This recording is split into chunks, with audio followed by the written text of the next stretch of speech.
Welcome sa Dries TV. Kung interesado ka sa ganitong news, huwag kalimutang isubscribe ang ating YouTube channel. Maraming salamat! Welcome back again sa ating YouTube channel mga kakimpaw, and sa update natin ito ang pag-uusapan natin ay tungkol sa mga importanteng kaganapan kina Kim and syempre kay Paolo Avellino. So ang pag-uusapan na tatalakayin natin mga kakimpaw, after 3 weeks bumalik dito si Kim and Paolo Avellino.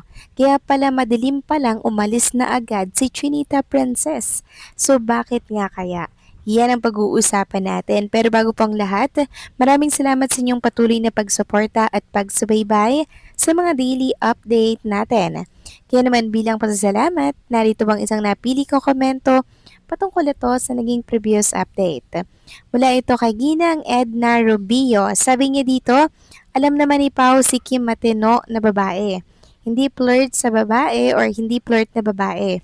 Paghirapan muna bago siya open puso niya kung okay, hindi tulad dyan mga flirt sila pahabol sa lalaki.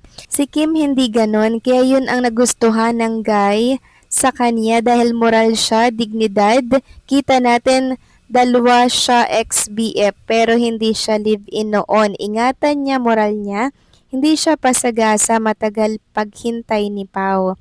Sumikat sila ng husto, palit pa ba ni Kim sa iba dyan?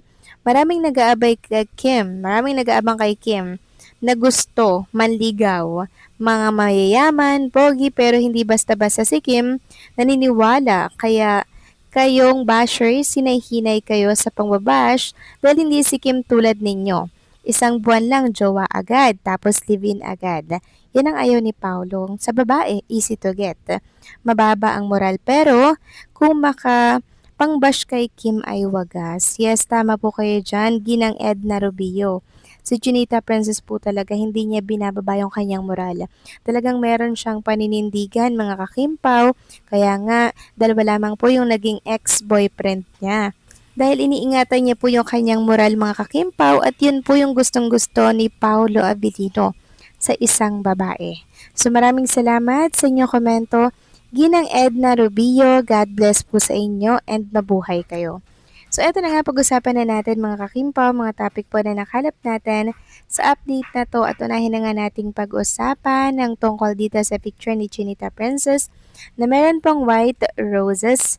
Sabi nga dito ng isang netizen sa X, "My expensive girlie really deserve this kind of date. Upgrade talaga sa jowa si Madam.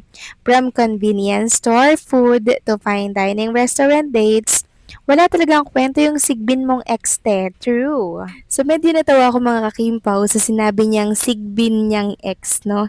Medyo natawa talaga ako dun mga kakimpaw.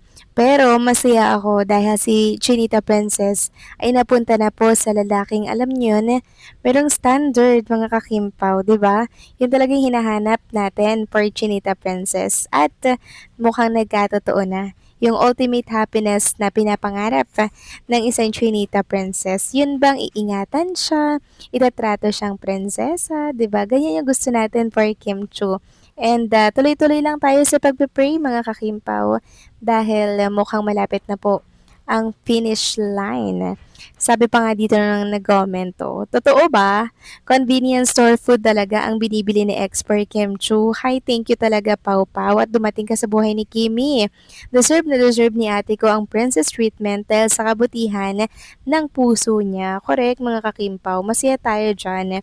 Dahil ito yung wish ni Chinita Princess, yung tinatawag na ultimate happiness. Samantalang next topic naman, pag-usapan naman natin ang ganap kay Kim and Paolo Avellino na kung saan after ilang weeks mga kakimpaw, muli pong bumalik dito sa routine na to si Kim and si Paolo.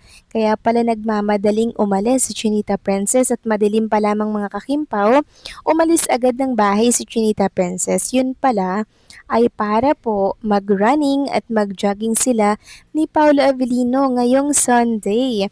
Ilang weeks ba nating inantay ang tagpong ito mga kakimpaw, di ba? Ngayon lamang po ulit na ulit.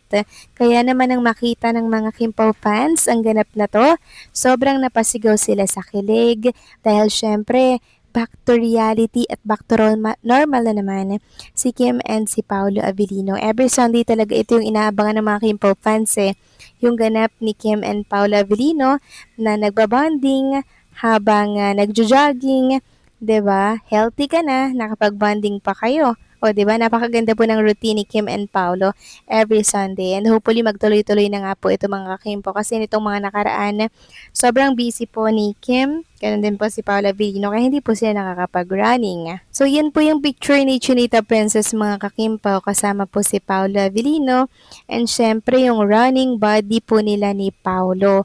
And also nag-post din po ng short videos Chinita Princess na kung saan habang tumatakbo po sila ni Paulo kasama po itong running body nila, nagbi-video po si Chinita Princess.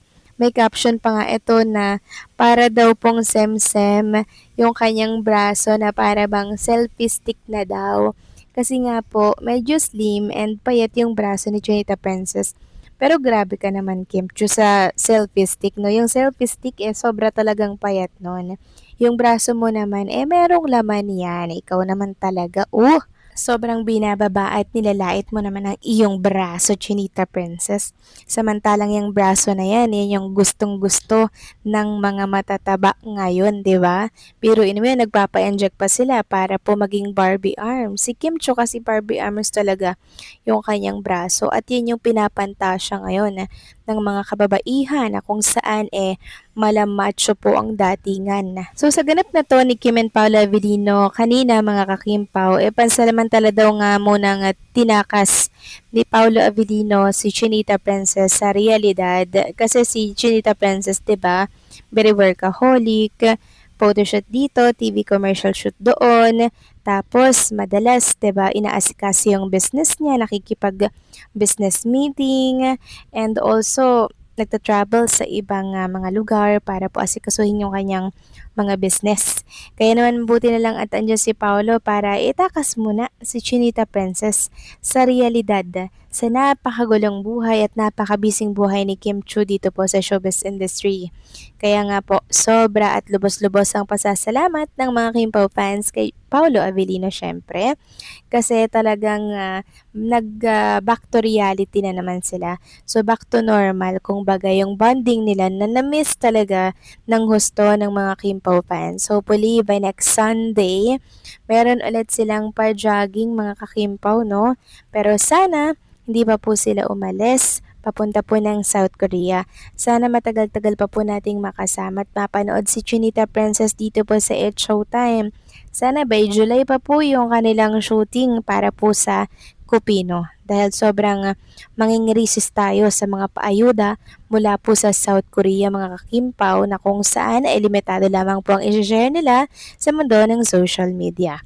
So paano mga kakimpaw, hanggang dito na lamang po ang update natin. Maraming salamat sa patuloy na pagsuporta.